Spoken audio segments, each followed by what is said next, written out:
Hi everyone, Dr. Reed Hickman here from Pain Science Physical Therapy. In this video, I am going to show you some exercises that I like to do on the foam roller.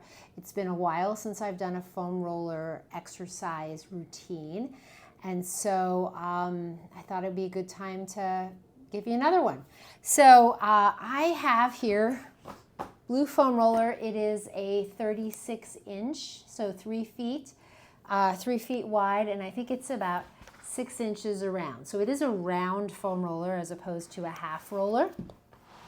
And this one is called a pro roller, so I think it's a little stiffer.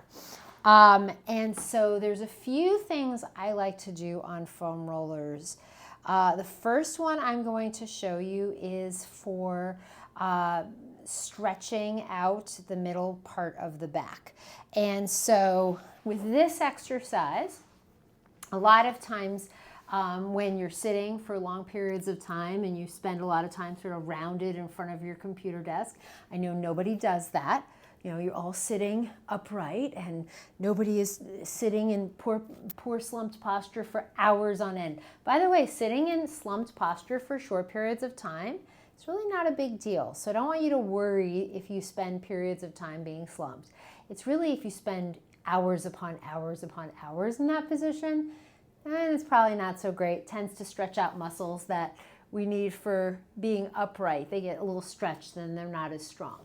So sometimes it can feel really good to stretch out the middle back. So the way to do this is to have your knees bent, and you want to think about keeping your rib cage sort of attached to your pelvis. So by that I mean that I'm not going to just extend over the foam roller and stretch out my entire spine.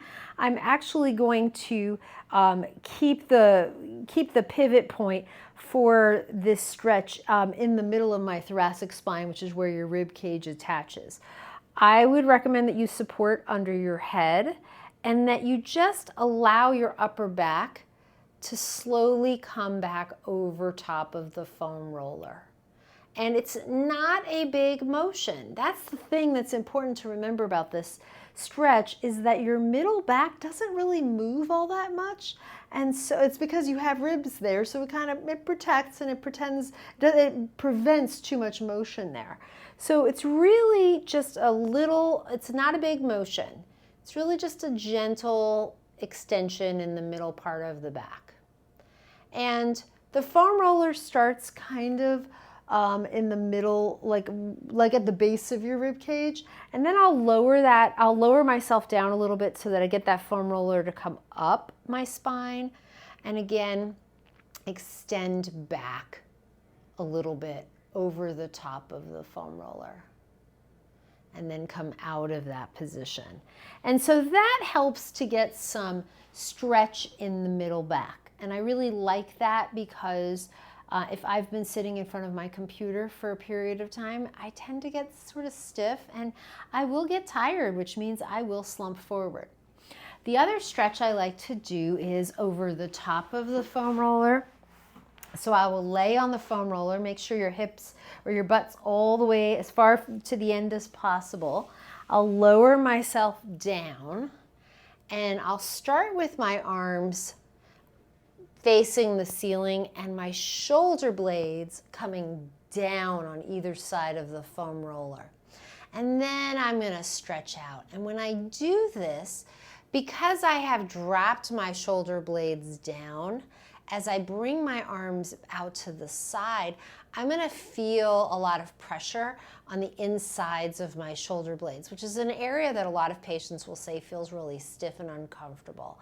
And again, if we spend any period of time or excessive periods of time with ourselves slumped forward, the middle part of the back muscles will get kind of stretched and uncomfortable. So in this position, I'm not stretching them, I'm actually putting pressure on them. And where I'm getting the stretch is in the front of the shoulders. Now, what you probably are seeing, if I'm doing this correctly, is that there's a straight line from my pec muscle down my arm.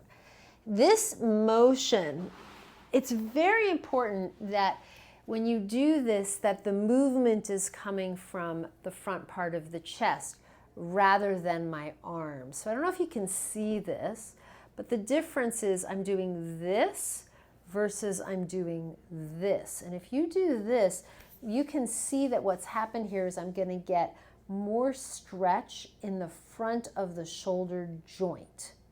That is not where you should be feeling the stretch. So if you do this stretch and where you feel it is right in the front of the shoulder joint, then what's happening is that you've got too much flexibility in that part of the capsule of the shoulder, and that's not where you should be feeling the stretch. Where you should feel the stretch is more through the chest and muscle region. And again, this is a stretch that a lot of people do. They get it from their PTs and their trainers, and they typically do it wrong. So if you have hypermobility or hyperflexibility in that part of your shoulder joint, then you're going to feel the stretch there and not in your pec muscle.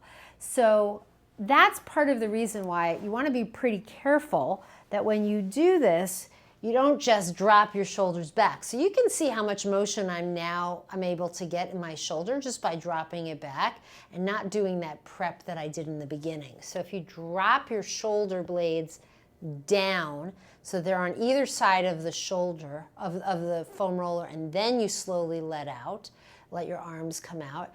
Where you should feel that stretch, again, is through the front of the chest. And if you feel it in the front of that shoulder joint, then you need a modification. You probably want to talk to your PT about how to do that a little bit differently. So those are two of my favorite stretches that I like to do on the foam roller. I hope that this was a helpful video for you.